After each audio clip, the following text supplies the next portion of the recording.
ganun. It's just how much lang naman yung isang pack. So, pag nakaano siya ng 2 frames or nakatapos siya ng isang TVC, I'll ask her, oh, what do you want?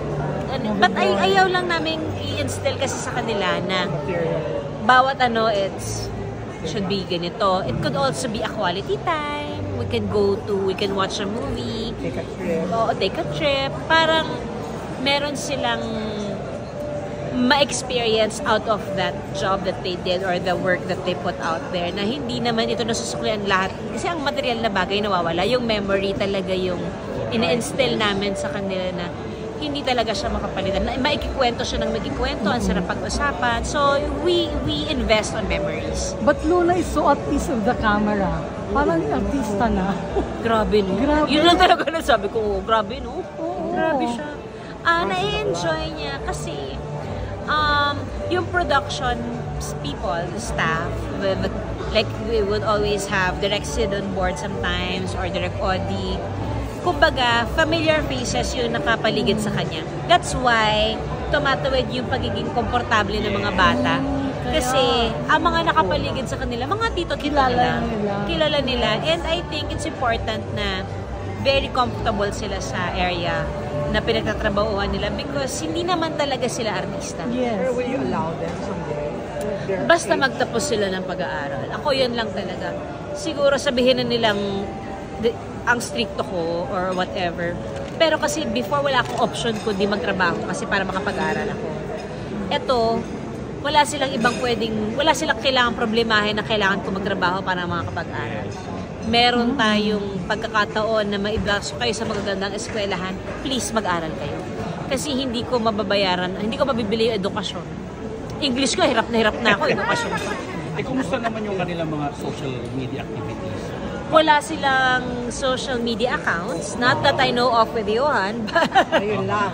Pero kasi, hanggat maaari, pinapabasa ko sa kanila, like with Facebook or Instagram, eto, di ba may agreement, it says there that you should be at least 18 to 21 years old for you to have an account. Sabi ko, ang alam ko, wala. Pero hindi ko alam kung ano ba talaga. Baka may pseudonym. Baka meron, pero hindi ko alam. Kumakain ako sa stage. Pero yun, basta alam nila yun. Like with Instagram or whatever.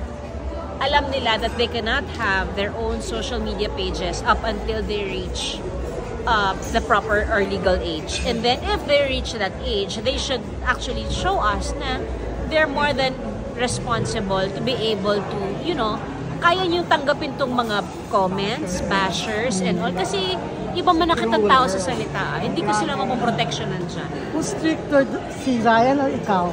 Parang depende sa sitwasyon. Parang pareho naman, pero pareho naman kaming barkada, makipagbarkadahan sa mga anak namin eh. Pero pag sinabi namin ito ang masusunod, pareho naman spoiler ka? We are both spoilers. Talaga? We're both spoilers, we're also both disciplinarians. But we try to talk to our children na parang, hindi naman parang, na dapat naiintindihan nila yung nangyayari. Wala kaming filter sa kanila. So, pag halimbawa may tinanong, let's say, si Luna, may tinanong siya sa akin na in English, Daddy? Yes? Pag wala si Daddy, we Google it. Kasi kailangan nila makita na hindi ako nagmamarunong, hindi ko rin to alam anak, and it's okay to be honest in telling your kids na not because you're a mom, you know everything. Hindi talaga hindi ko kaya magkunwari na matalino ako. Alam ko smart ako. Alam ko hindi ako maganda, pero alam ko pretty ako. Wow! How's Ryan as a dad? Oh, he's awesome. He's an awesome dad. Napaka-cool niyang tatay. Kaya niya sabayan yung energy ng mga anak niya. Kaya niya sabayan yung pagkakwela ng mga bagets. At saka, ang sarap panoorin ng pamilya ko pag nagtatawanan sila. Ito kasi yung hindi ko nakita eh. Wala ako nun eh. Wala akong visual na ganon. Hindi ko alam kung paano lumaki ng may tatay. Kaya pag nakikita ko sila, para ako nanonood ng movie. Sitcom. Oo, na parang, ay, ito pala yun. Ito pala yung pakiramdam na may nakalakihang tatay yung mga anak mo. Ano nang nararamdaman? Napapangiti ako. Tapos, napapansin ko, nakangiti ako sa sarili ko, ay para akong tanga. Sa totoo, yung, ay, nakangiti pala ako. Makapagluto na. How's Ryan as a husband? Oh, very Through the years. supportive. Ilan years na kayo? More than 15? We are turning 15 years 15. married. Yeah. 19 together. Wow. Siyempre, nag-mature na kami together. Dumaan naman din kami, Tito Lea, sa mga mga petty fights. Dumaan din. At feeling ko, lahat naman ng newlyweds, oo, may mga gano'n naman talaga pinagdaanan.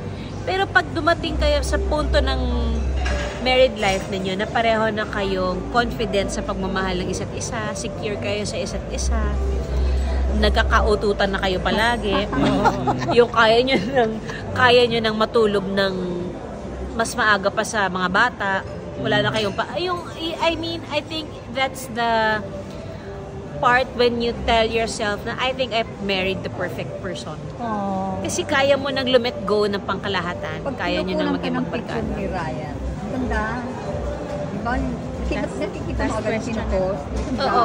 Naku-conscious pa rin ako. Pero alam ko kasi may nakakita siyang something na alam ko yun pag pinicturean niya ako, hindi dahil sa nasa mood siya, pero dahil may naramdaman siya at may nakakita siya. Juday, Okay. Hindi, pag trivia lang sana, ano yung pinakaayaw mong gawaing bahay kung ang pinakagusto mo ay paglaba? Maglaba. Nang walang washing machine Iba yung maglaba ng may washing machine, yun gusto ko yun. Pero yung maglaba ng kuskus, totoo, kahit yung magpalo-palo ka at gagamit ka ng sandobag, yung bag na net. Alam niya, ha? Oo. Masakit, ayaw. And then si Ryan, kung i-compare mo sa food, kasi sabi mo kanina yummy, di ba? Anong food si Ryan? Nako, Dami. depende sa mood. Kapag, syempre, pag maulan, sopas.